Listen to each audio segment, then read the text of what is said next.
The girl might not realize that she was already dead.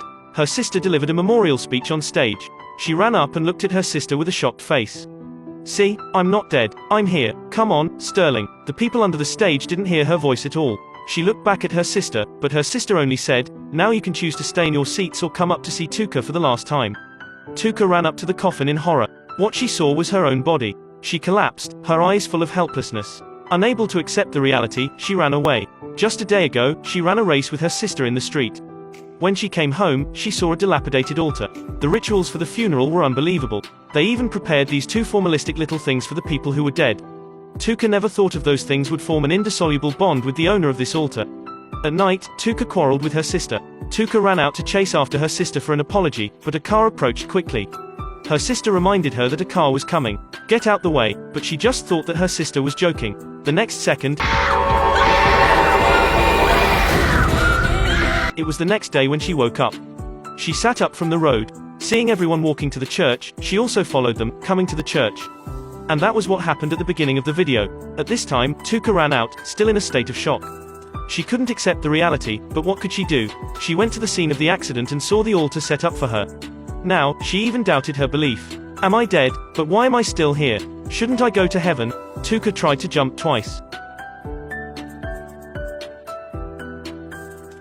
No one can see me. Nobody can hear me. At this time, the relatives around were comforting her sister. Sterling thought Tuka was hit because of her. On one side, Lee kept encouraging Sterling. He suggested Sterling coming to the bureau, urging the police to track down the hit-and-run driver. She thanked Lee for helping to appease Sterling. The two of them came to the bureau. But the police were very perfunctory. There were thousands of drivers. They couldn't find out. Sterling was angry. She shouted at them and angrily flipped the table. Then she left without saying anything. Tuka realized the others couldn't see her. She could blatantly collect intelligence in the gang. At the basketball court, two gangsters were talking about the car accident the other day. The police couldn't find the license plate. All they knew was it was a green car. You have to hide until the limelight passes. It's at Lex Garage, right? Tuka knew who was the driver that hit her. But how could she report to the police? The girl had realized she was already dead. She yelled out, "See, I'm not dead. I'm here." No one could see her. When she was wandering around, she heard the confession from the gangster. She went to find Sterling. She wanted to tell Sterling what she heard. She yelled at Sterling, "If there's anyone in the world who could hear me, it's you. Try. Come on. Dang it. Hey, just listen to me." Sterling started to run. Tuka could only run with her. The two were gaining speed. Just then, it started to work. Damn it. Sterling, listen. Lex Garage. Lex. Sterling seemed to be aware of something. Lex Garage. Sterling thought she had auditory hallucinations. But she came to Lex Garage doubtfully. Tuka also followed. They sneaked into the garage. The vehicle causing the accident was found inside. Uncovering the cloth, there was still wet paint. Then a man came in. Tuka reminded Sterling to run away. But Sterling, who couldn't hear the reminder, insisted on asking who the owner of the car was. The big man insisted that it was not the car causing the accident. Sterling was angry and picked up a stick. "One last warning, little girl. Go. You think I care?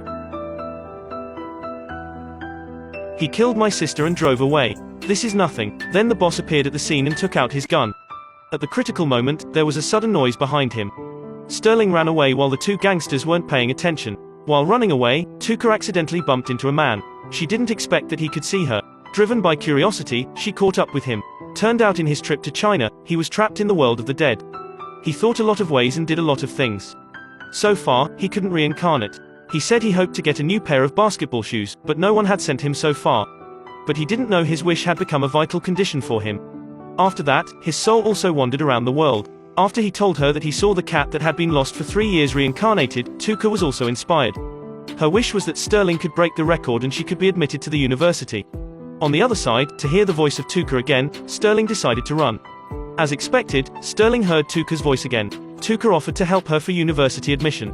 Then she could be reincarnated. Under the encouragement of her sister, Sterling finally broke the record. But bad things happened again. Sterling was stopped by the garage owner. He and his crew broke her legs without saying a word. The girl stood in the middle of the road. The bus passed by. It went directly through her without any difficulty. Because she was dead, she wandered in the world but could not be reincarnated. The only way to reincarnate was to fulfill her wishes, helping Sterling break the record and be admitted to the university. But Sterling suffered a devastating blow. To an athlete, her legs were her life. The next day came the goal of the game. Sterling insisted on participating despite the coach's opposition, because she wanted to reincarnate Tuka. In the beginning, she did show the results of training these days, taking the lead. But near the end, her legs hurt and she fell to the ground. But she dragged her injured leg across the finish line. Tuka watched her as tears ran down her face. She came to the rooftop. Though she couldn't run anymore, she was sure Tuka was with her. Because she failed to reincarnate Tuka, she was sad and anxious. Suddenly, a reversal came. Sterling saw the flashback of her sister. She could even touch her. But after a while, the reversal came again. The light suddenly flashed out. Tuka was about to be reincarnated. It started all over again. Time went back to the night of the car accident.